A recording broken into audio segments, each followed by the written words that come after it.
Hey everyone, it's Alexander, the real Mr. Robinson, and this is my review for Joker, which is the latest DC film. No matter how many times people want to insist it's not a comic book movie, it's got the DC logo on it, it has Gotham City, it has Thomas Wayne, and it's another interpretation of the Joker. It's a comic book movie. Don't try to kid yourself. But anyway, this is a weird movie because it is an origin story of the Joker, but at the same time, it's a different interpretation, and it's more of a character study than anything about this guy named Arthur Fleck, played by Joaquin Phoenix, as he's just living in Gotham, has a string of bad luck, and it ultimately takes a toll on him to the point where he just descends into madness and becomes the clown prince of crime, the Joker. Well, kind of. So this movie just came out, but it feels like this has been out forever, because for the past 3 weeks, it seems like everyone was talking about this movie every day, ranging from the festival runs at Venice and Toronto to all the praise this movie has gotten from people who've already seen it, calling it a masterpiece or just a work of art, and right down to the controversies about this movie possibly inciting violence or being a danger to society for what the movie's subject matter is about. Man, I miss the days when the only controversy about this movie was making a Joker movie without Batman. Can we go back to those days? And speaking of a Joker movie without Batman, that was probably my biggest fear with this movie, because we've seen other comic book movies where they try to make a movie about a villain without the hero and it just doesn't work. I mean, look at Catwoman and Venom. But after months of just kind of feeling iffy about this movie and weeks of hearing nothing but praise, it's good.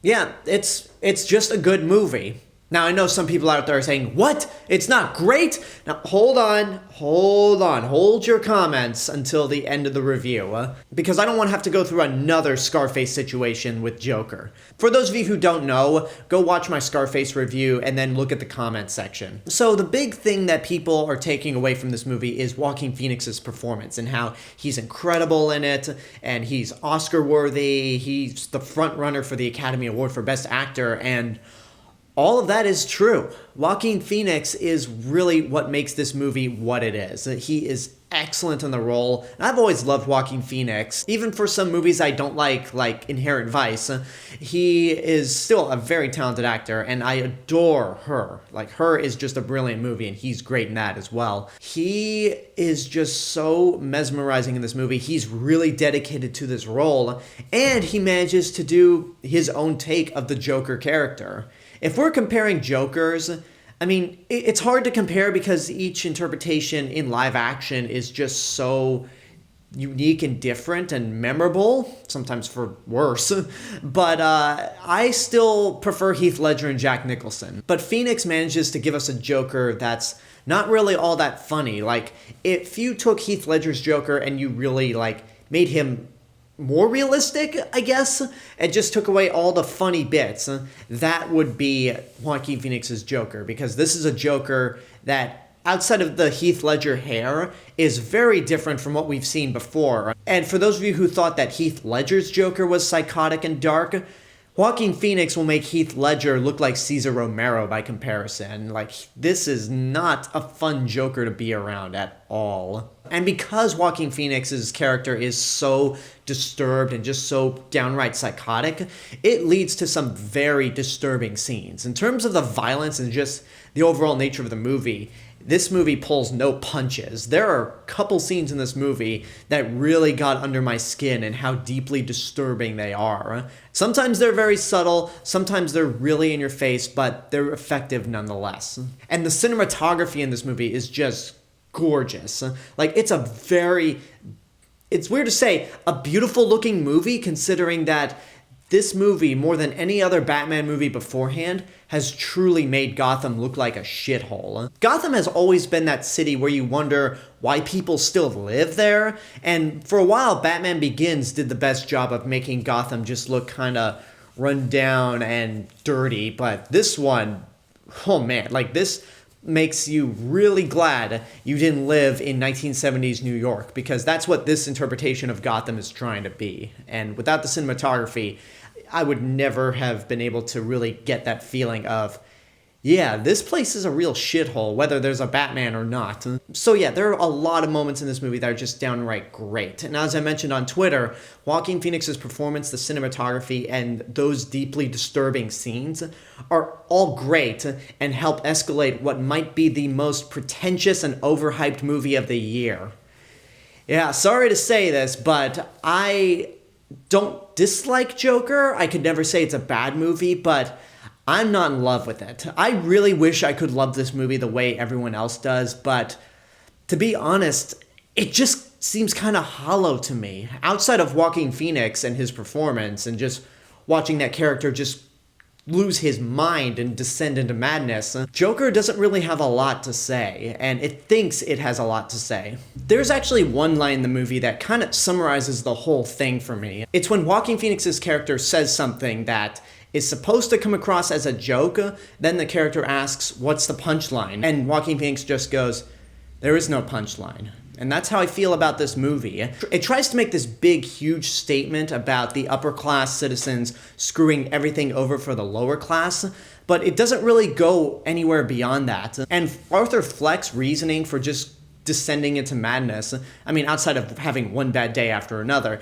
is that society has just lost its mind. As he says in the movie, is it just me or is it getting crazier out there? And in my mind, I'm just like, that's something good to explore, but it just doesn't really go beyond that outside of, oh, society's nuts.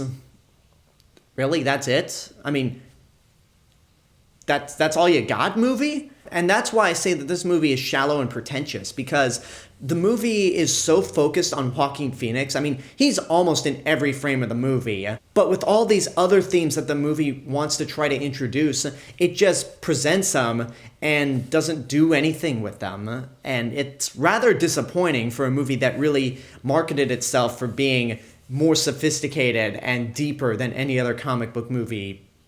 Well, maybe since The Dark Knight, but I can pinpoint some MCU movies that are deeper than this.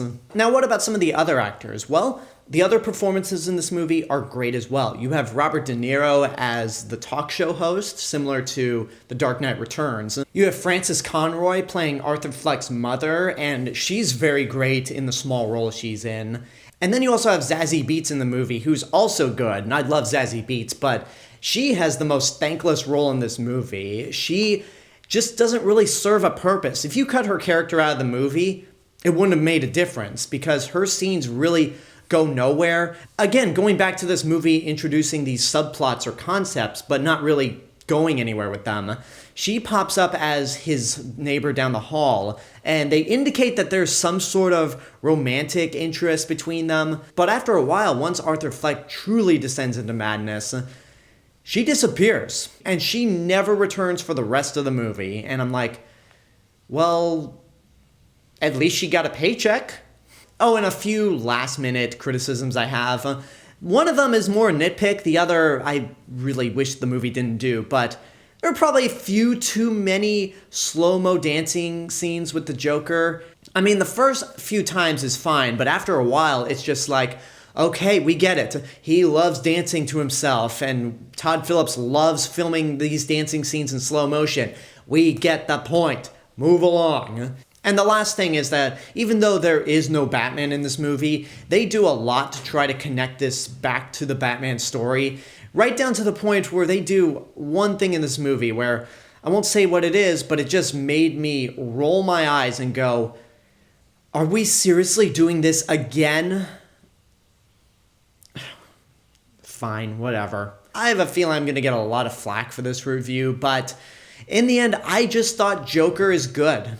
It's not a great movie. I don't see this movie as a masterpiece. I don't see the deep and complex nature that this movie is presenting. It's just a movie. Just plain and simple. Again, the stuff that's great about the movie is great. Joaquin Phoenix's performance, the cinematography, the score is pretty good itself, some of the other performances, and just some of those really deeply disturbing scenes. But this movie really does come across as pretentious. I don't think it's as smart as it thinks it is. It's just not that deep.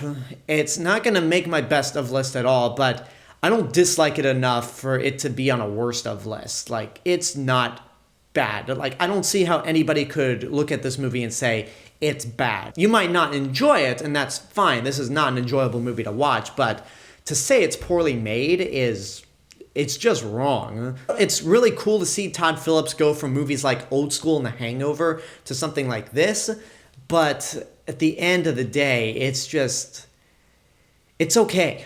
I think it's well made overall, but again, it's just not that deep for me. And there you go. That's my review for Joker. And now I want to know what you guys think about the movie. If you've seen it, what did you think? Whatever the case may be, let me know in the comments below. And until next time, I hope you enjoyed this review. Don't forget to subscribe to the channel, give this video a like, and of course leave a comment. Don't forget to support my Patreon page, follow me on social media, and until next time, this is the real Mr. Robinson telling you there's only one.